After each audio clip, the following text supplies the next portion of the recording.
Sir survey number 28 ಕರಡಿಗುಟ್ಟೆ ಗ್ರಾಮದಲ್ಲಿ ಅಗ್ರ ನಿವಾಸಿಗಳಾದ ಇವರಿಗೆ ಮೂಲಭೂತ ಸೌಕರ್ಯ ಕೊಟ್ಟಿಲ್ಲ. ಅಲ್ಲಿ 2013ರಲ್ಲಿ ಇವರಿಗೆ ಒಂದು ಸರ್ಕ್ಯುಲರ್ ಪಾಸ್ ಆಗುತ್ತೆ. SC STಗಳಿಗಂತ ಹೇಳಿ 7 ಎಕರೆ 5 ಗುಂಟೆ ನಿಗದಿ. ಅದು ಇಲ್ಲಿ ತನಕ ಡೆವಲಪ್ಮೆಂಟ್ ಆಗಲ್ಲ. ಅದನ್ನ ಏನು ಮಾಡ್ತಾರೆ, ಆ ಪಂಚಾಯತಿಯಿಂದ ಅದು ನಗರ ಪಾಲಿಕೆ ಆಗುತ್ತೆ. ಅವಾಗ ಏನು ಮಾಡ್ತಾರೆ, ಜಿಲ್ಲಾಧಿಕಾರಿಗೆ ಅದನ್ನು ಹಸ್ತಾಂತರ ಮಾಡ್ತಾರೆ. ಹಸ್ತಾಂತರ ಮಾಡಿದ್ಮೇಲೆ ನಗರ ಪಾಲಿಕೆ ಏನು ಮಾಡ್ತಾ ಇದೆ, ಅನುದಾನಗಳನ್ನ ಬಿಡುಗಡೆ ಮಾಡಿಕೊಂಡು ಇಲ್ಲಿ ತನಕ ಯಾವುದೇ ರೀತಿಯಲ್ಲಿ ಡೆವಲಪ್ಮೆಂಟ್ ಮಾಡಿ ಈ ಮೂಲ ನಿವಾಸಿಗಳಾದ ಪ್ರಿಯಾ ಮತ್ತು ಅವರ ಊರವರು ಎಲ್ಲರೂ ಸುಮಾರು ಜನ, ನಮ್ಮ ಪ್ರಧಾನ ಕಾರ್ಯದರ್ಶಿಯಾದ ಯಶವಂತಪುರ ಪ್ರಧಾನ ಮಹಿಳಾ ಕಾರ್ಯದರ್ಶಿಯಾದ ಪ್ರಿಯಾ ಸುಮಾರು ವರ್ಷಗಳಿಂದ ಆ ಊರಲ್ಲೇ ಇರೋರಿಂದ ಮೂಲ ಚೂರು ಇಲ್ದಿರೋರಿಗೆ ಅಲ್ಲಿ ಚೂರು ಒದಗಿಸ್ಬೇಕಂತ ಹೇಳಿ ಒಂದು ವರ್ಷದಿಂದ ಹೋರಾಟ ಮಾಡೋದ್ರಿಂದ ಹಲವಾರು ವರ್ಷಗಳಿಂದ ಆ ಹೋರಾಟ ಮಾಡ್ತಾ ಇರುವಾಗ ಏನು ಮಾಡ್ತಾವ್ರೆ, ಅವ್ರಲ್ಲಿ ತಲೀರಾದಲ್ಲಿ ಯಾರೋ ಒಬ್ರು ಕಲಾವಿದ ರಾಮಕೃಷ್ಣ ಅಂತ ಹೇಳಿ ಇವ್ರು ಏನು ಮಾಡ್ತಾರೆ, ಅಲ್ಲಿ ಮೂಲ ನಿವಾಸಿಗಳನ್ನ ಬಿಟ್ಬಿಟ್ಟು ಆಚೆ ಕಡೆ KR ಪುರಮು ಬೇರೆ ಜಾಗದಲ್ಲಿ ಇರೋರನ್ನ ಇರೋರಿಗೆ ಊರವ್ರಿಗೆ ಫಸ್ಟ್ ಮೊದಲನೇ ಆದ್ಯತೆ ಕೊಡಬೇಕು. ಆಮೇಲೆ ಇರೋರನ್ನ ಬೇರೆಯವ್ರನ್ನ ಕರ್ಕೊಂಡ್ಬಂದು ಹಾಕ್ಲಿ, ಅದರಲ್ಲಿ ನಮಗೇನು ಅಭ್ಯಂತರ ಏನಿಲ್ಲ. ಆಮೇಲೆ ಏನಂತ ಹೇಳಿದ್ರೆ ಅದು ಬರೀ SC STಗಳಿಗೆ ಮೀಸಲು ಏನು ಮಾಡ್ತಾರೆ, ಗುಂಪು ಕಟ್ಕೊಂಡು ಏಕಾಏಕಿ ಅಲ್ಲೇ ಮಾಡೋದು, ಮತ್ತೊಂದು ಮಾಡೋದು. ಈಗಾಗಲೇ ಸುಮಾರು FIRಗಳು SS ಆಯೋಗದಲ್ಲಿ ಏನು ಮಾಡವ್ರೆ, SS ಆಯೋಗನ ದುರುಪಯೋಗ ಮಾಡಿಕೊಂಡು ಅವ್ರು ಏನು ಮಾಡ್ತಾರೆ, ಡೈರೆಕ್ಷನ್ ತಗೊಂಬಂದ್ಬಿಟ್ಟು ಅಲ್ಲಿರೋರೆಲ್ಲ ಒಕ್ಕಲಿಗರು, ಅಲ್ಲಿರೋರೆಲ್ಲ STಗಳು ಇಲ್ಲ ಅಂತ ಹೇಳಿ ಇವರು ಮಾದಿಗರು ಸಮುದಾಯಕ್ಕೆ ಸೇರಿ ಒಂದು STಗಳು ಅಂತ ಹೇಳಿ ಇವರು ಒಕ್ಕಲಿಗರು ಅಂತ ಹೇಳಿ ತೋರಿಸಿ ಏನು ಮಾಡ್ತಾರೆ, ಅವ್ರ ಮೇಲೆ FIR ಮಾಡ್ತಾರೆ. ಅಟ್ರಾಸಿಟಿ ಕಾಯ್ದೆ ಏನಕ್ಕಂತ ಹೇಳಿದ್ರೆ ಬೈದ್ರು, ಜಾತಿ ನಿಂದೆ ಮಾಡಿದ್ರು ಬಂದು ಇವರು SCಗಳಾಗಿದ್ದು ಆಯೋಗದವರು ಅಲ್ಲಿ ಬಂದು ಅಧ್ಯಕ್ಷರು ಪರಿಶೀಲನೆ ಮಾಡಲ್ಲ. ಅವ್ರು ಏನು ಮಾಡ್ತಾರೆ, ಏಕಾಏಕಿ ಲೆಟರ್ನ ಪರವಾನಗಿ ಮಾಡಿಬಿಡ್ತಾರೆ. ಅದ್ರ ಮೇಲೆ ಏನು ಮಾಡ್ತಾರೆ, DCR ಮತ್ತು ಕಗ್ಲಿಪುರ ಪೊಲೀಸ್ FIR ಮಾಡಿರೋದ್ರಲ್ಲಿ ಮೂಲ ನಿವಾಸಿಗಳಾದ ಅವ್ರ ಮೇಲೇ ದೌರ್ಜನ್ಯ ಕಾಯ್ದೆ ಅಡಿಯಲ್ಲಿ FIR ಆಗುತ್ತೆ.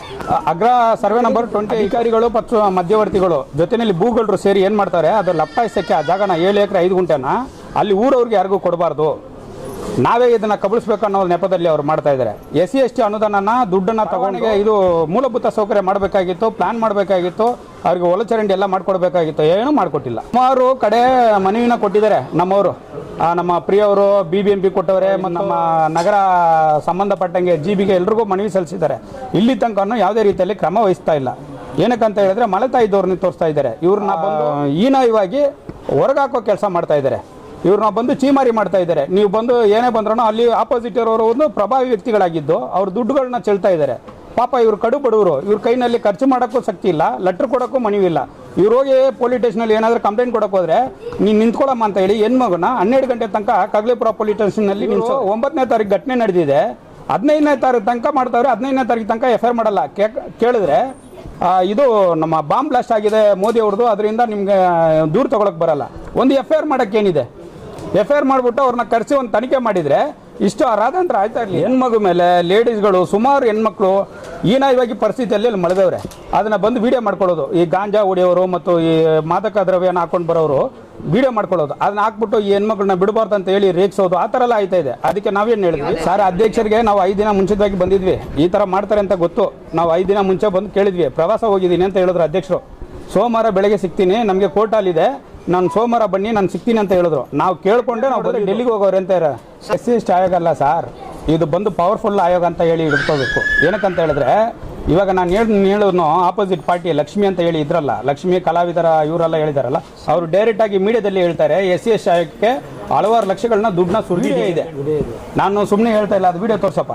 ಆ ವಿಡಿಯೋದಲ್ಲಿ ಹೇಳ್ತಾರೆ ಅವರು, ನಾವು ಇಷ್ಟು ಪೊಲೀಸ್ ಸ್ಟೇಷನ್ಗೆ ಮತ್ತು SC ST ಆಯೋಗಕ್ಕೆ ಎಲ್ರಿಗೂ ದುಡ್ಡು ಕೊಟ್ಟಿದ್ದೀವಿ, ಆದ್ರಿಂದ ಅವರು ನಮ್ಮ ಪರವಾಗಿ ಮಾಡಿ ಏನಾದರೂ ದಾಖಲಾತಿದ್ರೆ ತಗೊಂಡ್ಬನ್ನಿ ಅಂತ ಹೇಳೋ ಲೆಕ್ಕಾಚಾರದಲ್ಲಿ ಮಾತಾಡ್ತಾರೆ ಅಂತ ಹೇಳಿದ್ರೆ ಸಾಮೀಲಾಗಿದ್ದಾರೆ ಅಂತ ಹೇಳಿ ಇದರಲ್ಲಿ ನೇರವಾಗಿ ಕಂಡು ಬರ್ತದೆ. ನಾವು ಇವಾಗ ಮನವಿ ಕೊಟ್ಟಿದ್ದೀವಿ, ಇವರು ಏನಾದರೂ ಕೇಳಿಲ್ಲ ಅಂತ ಹೇಳಿ SC ST ಆಯೋಗದಲ್ಲಿ ಅಗಲಿದರ್ನ ರಾತ್ರಿ ಹೋರಾಟ ಮಾಡೋಕ್ಕೆ ಸಿದ್ಧವಾಗಿದ್ದೀವಿ. 2022ರಲ್ಲಿ ಮೊನ್ನೆ ಮುಖ್ಯಮಂತ್ರಿಗಳು ಏನು ಮಾಡ್ತಾರೆ, ಬೆಂಗಳೂರು ಅಭಿವೃದ್ಧಿಗೋಸ್ಕರ 6,000 ನಿಗದಿ ಮಾಡ್ತಾರೆ, 6,000 ಕೋಟಿನ ನಿಗದಿ ಮಾಡ್ತಾರೆ. ಅದರಲ್ಲಿ ಏನು ಮಾಡುತ್ತೆ, ಮೂಲಭೂತ ಸೌಕರ್ಯಗಳಿಗೆ ಸಂಬಂಧಪಟ್ಟಂಗೆ 5,450 ಚಿಲ್ಲರೆ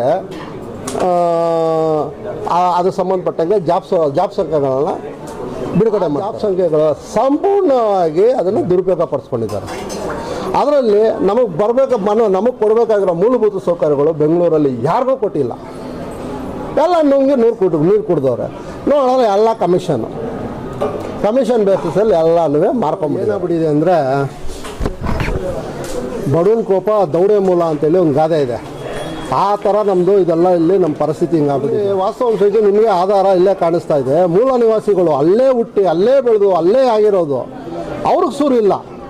ಇವ್ರು ಎಲ್ಲಿಂದನೋ ಬರ್ತಾರೆ, ಯಾರ್ಯಾರ ಹೆಸರು ಹೇಳ್ಕೊಂಡು ಪೊಲೀಸವ್ರು ನಮಗೆ ಸಪೋರ್ಟು, ನಮಗೆ ಆಯೋಗ ಸಪೋರ್ಟು, ಸರ್ಕಾರ ಸಪೋರ್ಟು, ನಮಗೆ MLA ಸಪೋರ್ಟು, ಏನೇನೋ ಹೇಳ್ಕೊಂಡು ಎಲ್ಲ ಬರ್ತಾರೆ. ಪವರ್ ಇಲ್ದಿರೋ ಬದುಕಬಾರ್ದಾ? ಇವರು ಪಾಪ ನಿರಾಶತರು. ಒಂದೇ ಒಂದು ಯಾರೋ ಇಲ್ಲಿ ಎಷ್ಟು ಜನ ಇವಾಗ ಅಪ್ಲಿಕೇಶನ್ ಕೊಡ್ತಾ ಇದ್ದಾರೆ, ಅವ್ರ ಹೆಸರಲ್ಲಿ ಒಂದೇ ಒಂದು ಸೆಂಟು ಅಂದರೆ ಒಂದೇ ಒಂದು ಇಂಚು ಜಾಗ ಅವ್ರ ಹೆಸರಲ್ಲಿ ಇದ್ರೆ ಕಣ ಯಾರಿಗೂ ಕೂಡ ಇಲ್ಲಿ ಸೂರಿಲ್ಲ. ನಿಯಮಬದ್ಧವಾಗಿ ಇವ್ರುಗಳಿಗೆ ಅಲ್ಲಿ ಸೂರು ಒದಗಿಸ್ಬೇಕಾಗಿರೋದು. ಆದರೆ ಇಲ್ಲೇನು ಮಾಡ್ತದೆ, ಆಯೋಗನ ಬಳಸ್ಕೊಂಡು ಮತ್ತು ಪೊಲೀಸ್ ಇಲಾಖೆನ ಬಳಸ್ಕೊಂಡು ಮತ್ತು ಪಾಲಿಕೆ ಅಧಿಕಾರಿಗಳನ್ನೆಲ್ಲ ಬಳಸ್ಕೊಂಡು ಇವ್ರನ್ನ ಅಲ್ಲಿಂದ ಒಕ್ಲಪ್ಸೋದು ಏನಕ್ಕೆ ಅಂದರೆ ಅವ್ರಿಗೆ ಉದ್ದೇಶ ಏನಂದರೆ ಇವರು ಹೊಡ್ಕೋಬೇಕು, ದಲಿತರ ಹೊಡ್ಕೋಬೇಕು, ಸಾಯಬೇಕು, ಇಲ್ಲಿ ಮೂಲಭೂತ ಸೌಕರ್ಯಗಳಿಗೆ ಒದಗಿಸಿರೋ ದುಡ್ಡುಗಳನ್ನ ದಲ್ಲಾಳಿಗಳ ಶಾಮೀಲಾಗಬೇಕು, ಆ ದುಡ್ಡನ್ನ ಹೊಡಿಬೇಕು ಅನ್ನೋದೇ ಹುನ್ನಾರ.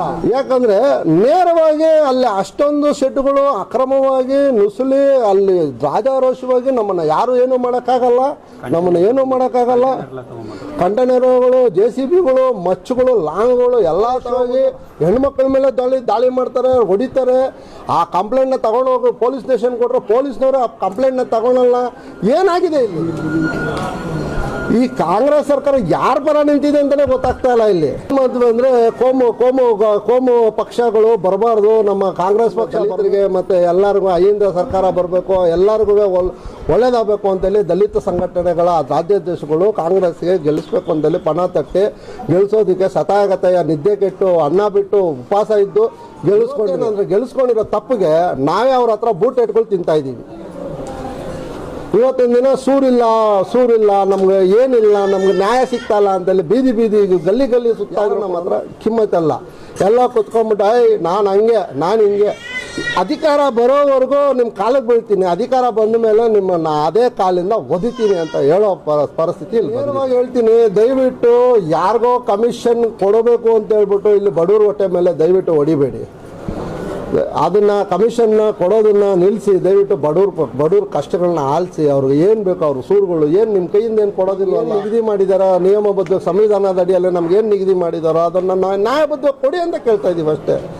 ನೀವೇನು ನಿಮ್ಮ ಕೈಯಿಂದ ಕೊಡಿ, ಇಲ್ಲ ನಿಮ್ಮ ಮನೆಯಿಂದ ಕೊಡಿ, ಇಲ್ಲ ಎಲ್ಲೋ ನೀವು ಕೊಡೋ ಕಮಿಷನ್ಗಳಿಂದ ನಮ್ಗೆ ಕೊಡಿ ಅಂತ ನಾವು ಕೇಳ್ತಲ್ಲ. ನಮಗೆ ಕೊಡಬೇಕಾಗಿರೋ ಮೂಲಭೂತ ಸೌಕರ್ಯಗಳನ್ನ ನಮಗೆ ನ್ಯಾಯಯುತವಾಗಿ ನಮ್ಗೆ ಅಪ್ಲಿಕೇಶನ್ ಕೊಟ್ಟಿದ್ದೀವಿ. ನೇರವಾಗಿ ಅಧಿಕಾರಿಗಳ ಹತ್ರನೂ ಮಾತಾಡಿದ್ದೀವಿ. ಮೊನ್ನೆ ಕಮಿಷನರ್ಗೆ, ಪಶ್ಚಿಮ ವಲಯದ ಕಮಿಷನರ್ಗೆ ಮನವಿ ಕೊಟ್ಟು ಇವತ್ತವರೆಗೂ ಯಾವುದೇ ರೀತಿ ಕ್ರಮ ಕೈಗೊಂಡಿಲ್ಲ. ಶಿವಕುಮಾರ್ ಎಕ್ಸಿಕ್ಯೂಟಿವ್ ಇಂಜಿನಿಯರ್ ಡೈರೆಕ್ಟಾಗಿ ಹೇಳ್ತಾನೆ, ನಿಮ್ಮ ಕೈಯಲ್ಲಿ ಏನು ಆಗಲ್ರಿ, ನಿಮ್ಮ ಹತ್ರ ದುಡ್ಡಿಲ್ಲ, ಏನಿಲ್ಲ, ಏನಕ್ಕೆ ಬರ್ತೀನಿ ನೀವು? ಕಮಿಷನರು ನನಗೆ ಗೊತ್ತು, ನನಗೆ ಇಲ್ಲಿ ಸೂಪರಿಂಟೆಂಡೆಂಟು ಪೊಲೀಸು ನನಗೆ ಗೊತ್ತು, ಎಲ್ಲ ಗೊತ್ತು, ನಾನು ನನ್ನ ಮೇಲ್ವರ್ಗದವನು, ನನ್ನ ಏನು ಮಾಡ್ಕೊಳಕ್ಕಾಗ್ತಾನೆ. ನೇರವಾಗಿ ಶಶಿಕುಮಾರ್ ಎಕ್ಸಿಕ್ಯೂಟಿವ್ ಇಂಜಿನಿಯರು ಹೇಳುವಾಗ ನಾವೇನು ಮಾಡೋಕ್ಕಾಗುತ್ತೆ? ನಾವುಗಳು ಅರ್ಜಿಗಳು ಕೊಡ್ತಾ ಇದ್ದೀವಿ, ಹೋರಾಟ ಮಾಡ್ತಾ ಸಂವಿಧಾನದ ಅಡಿಯಲ್ಲಿ ನಮಗೆ ಕೊಟ್ಟಿರೋ ಹಕ್ಕುಗಳ ಪ್ರಕಾರ ನಾವೇನಿದೆ ಹೋರಾಟ ಮಾಡಬೇಕು, ಆ ಹೋರಾಟನ ನಾವು ಮಾಡ್ತಾ ಇದ್ದೀವಿ. ನಿರಂತರವಾಗಿ ಹೋರಾಟ ಮಾಡ್ತಾ ಇದ್ದೀವಿ, ಮನವಿಗಳನ್ನ ಕೊಡ್ತಾ ಇದ್ದೀವಿ. ಮೇಲಧಿಕಾರಿಗಳಿಗೆ ನಾವೇನು ಗಮನಕ್ಕೆ ತರಬೇಕು ಅದನ್ನು ನ್ಯಾಯಬದ್ಧವಾಗಿ ಸಮಯಕ್ಕೆ ಅದನ್ನು ತಲುಪಿಸ್ತಾ ಇದ್ದೀವಿ. ಆದರೆ ಇಲ್ಲಿ ಏನಾಗಿದೆ ಅಂದರೆ ಕಾನೂನು ನಿಯಮಗಳನ್ನು ಯಾರೂ ಪಾಲನೆ ಮಾಡ್ತಾ ಇಲ್ಲ. ಇವತ್ತು GBA ಮಾಡಿರೋದೇ ಸಾವಿರಾರು ಕೋಟಿ ನುಂಗೋದಕ್ಕಂತಲೇ GBA ಮಾಡಿರೋದು. ಸಾಮಾನ್ಯರಿಗೆ ಯಾವುದೇ ರೀತಿ ಒಳ್ಳೇದಾಗ್ತಾ ಇಲ್ಲ, ಅದನ್ನು ಯಾರೂ ನೋಡ್ತಾ ಇಲ್ಲ. ಯಾಕಂದರೆ ನೇರವಾಗಿ ಅಧಿಕಾರಿ ಒಬ್ಬ ಹೇಳ್ತಾನೆ ಅಂದರೆ ಅವನಿಗೆ ಯಾರು ನನ್ನ ಮೇಲೆ ಯಾರು ಕ್ರಮ ಕೈಗೊಳ್ಳೋಕ್ಕಾಗಲ್ಲ ದಬ್ಬಾಳಿಕೆ ಮಾತುಗಳನ್ನ ಹೇಳ್ತಾ ಇರೋದು. ಆದ್ದರಿಂದ ದಯವಿಟ್ಟು ನಾನಿವತ್ತು ನಿಮ್ಮ ಮಾಧ್ಯಮ ಮುಖಾಂತರ ನಾನು ಕೇಳ್ಕೊಳೋದಿಷ್ಟೇ, ದಯವಿಟ್ಟು ನ್ಯಾಯ. ನಿರಂತರ ಹೋರಾಟ ನಡೀತಾನೆ ಇದೆ ಸರ್. ನಾವು ಸುಮಾರು ತಲೆಮಾರುಗಳಿಂದ ಅಲ್ಲೇ ಇದೀವಿ. ಆದರೆ ಸುಮಾರು ದಿನದಿಂದ ನಮ್ಮ ಊರಲ್ಲಿರೋರಿಗೆ, ನಮ್ಮ SC/ST ಸಮುದಾಯಕ್ಕೆ ಅನ್ಯಾಯ ನಡೀತದೆ. ನಾವು SC/ST ಆಗಿದ್ರು, ನಾವು ಮಾದಿಗರು ಆಗಿದ್ರು, ಆದರೆ ನಾವು ಅವರಲ್ಲ, ನಾವು ಆ ಕ್ಯಾಸ್ಟ್ ಅಲ್ಲ ಅಂತ ನಮ್ಮ ಮೇಲೆ ಕೇಸ್ ಬುಕ್ಗಳು ಮಾಡೋದು, ಮತ್ತು ನಮ್ಮ ಮೇಲೆ ದೌರ್ಜನ್ಯ ಎಸೆಯೋದು, ಹೆಣ್ಮಕ್ಳು ಮಲಗಿರ್ಬೇಕಾದ್ರೆ ತುಂಬ ತೊಂದರೆ ಕೊಡೋದು, ಹೆಣ್ಮಕ್ಳಿಗೆ ಕೈ ಮುರಿಯೋದಂಥದ್ದು, ನಮ್ಮ ಕಡೆ ಇರೋರಿಗೆ ಸುಮಾರು ಜನಕ್ಕೆ ಕೈ ಕಾಲು ಎಲ್ಲ ಕಾಲು ಕೇಳ್ಕೊಂಡು ಜಗಳ ಬರೋವಂಥದ್ದು, ಆ ಥರ ಎಲ್ಲ ಮಾಡ್ತಿದ್ದಾರೆ. ಅಲ್ಲಿ ಕಲಾವಿದ ರಾಮಕೃಷ್ಣ ಮತ್ತು ಅವ್ರ ಕಡೆಯವರು ಲಕ್ಷ್ಮಿ, ಭರತ ಇವ್ರುಗಳೆಲ್ಲ ಸೇರಿ ಆಚಲಿಂದ ಜನ ಅಂತಂದು ಅಲ್ಲಿ ಶೆಡ್ಗಳು ಹಾಕೋ ಜನಗಳ ಮೇಲೆ, ನಮ್ಮ ಮೇಲೆ ಫುಲ್ಲು ಏನು ಮಾಡ್ತಾ ಇದ್ದಾರೆ, ರಾತ್ರಿ ಜಗಳಕ್ಕೆ ಬಿಡ್ತಿದ್ದಾರೆ. ರಾತ್ರಿ ಸುಮಾರು ಒಂದು 4-5 ತಿಂಗಳಿಂದ ತುಂಬ ಹೋರಾಟ, ಅಂದರೆ ತುಂಬ ಜಗಳ ಸರ್. ನಾವು ಕಂಪ್ಲೇಂಟ್ ಕೊಡೋಕೆ 9ನೇ ತಾರೀಕು ನೈಟ್ ಹೋಗಿದ್ವಿ, 12 ಗಂಟೆ ಆಯಿತು, 10ನೇ ತಾರೀಕು ಬಿತ್ತು. ಅವತ್ತು ನಮ್ಮದು ಕಂಪ್ಲೇಂಟ್ ತೊಗೊಂಡ್ಬಿಟ್ಟು ಬೆಳಗ್ಗೆ 10 ಗಂಟೆಗೆ ಬರೋಕೆ ಹೇಳೋದು. ಹೋದ್ರೆ ಅಲ್ಲಿ ಕಾಪಿ ಯಾರ ಕೈ ಕೊಟ್ರಿ, ಎಲ್ಲಿದೆ ಅಂತ ಆ ಥರ ಕೇಳಿದ್ರು ನಮ್ಮನ್ನು. ಅದೇ ರೀತಿ ಕರೆಕ್ಟಾಗಿ 15ನೇ ತಾರೀಕು ಗಂಟ ನಾವು ಕಂಟಿನ್ಯೂ ಆಗಿ ಸ್ಟೇಷನ್ ಹತ್ರ ಎಲ್ಲ ಇದೇ ಥರ ಹೋಗಿದ್ದೀವಿ. ಅವತ್ತೇ ತೊಗೊಂಡಿಲ್ಲ. ಮತ್ತೆ ಅವತ್ತು ನಾವು ನೈಟ್ ಅಲ್ಲಿ 8-12 ಗಂಟೆ ನಾವು ಅಲ್ಲೇ ಇದ್ದು ಲಾಸ್ಟಿಗೆ ನಾವು ಕಂಪ್ಲೇಂಟ್ ಕಂಪ್ಲೇಂಟು ಬುಕ್ ಮಾಡಿಸ್ಬಿಟ್ಟೆ ಬಂದ್ವಿ, FIR ಮಾಡಿಸ್ಬಿಟ್ಟೆ ಬಂದ್ವಿ. ಹೌದು ಸರ್, ಸುಮಾರು ಜನ ಅವ್ರ ಕಡೆ ಸೇರಿರ್ಬೋದು. ನಮ್ಮ ಗ್ರಾಮಸ್ಥರಿಗೆ ನ್ಯಾಯ ಕೊಡಿಸ್ಬೇಕು, ಅದು ನಮಗೆ.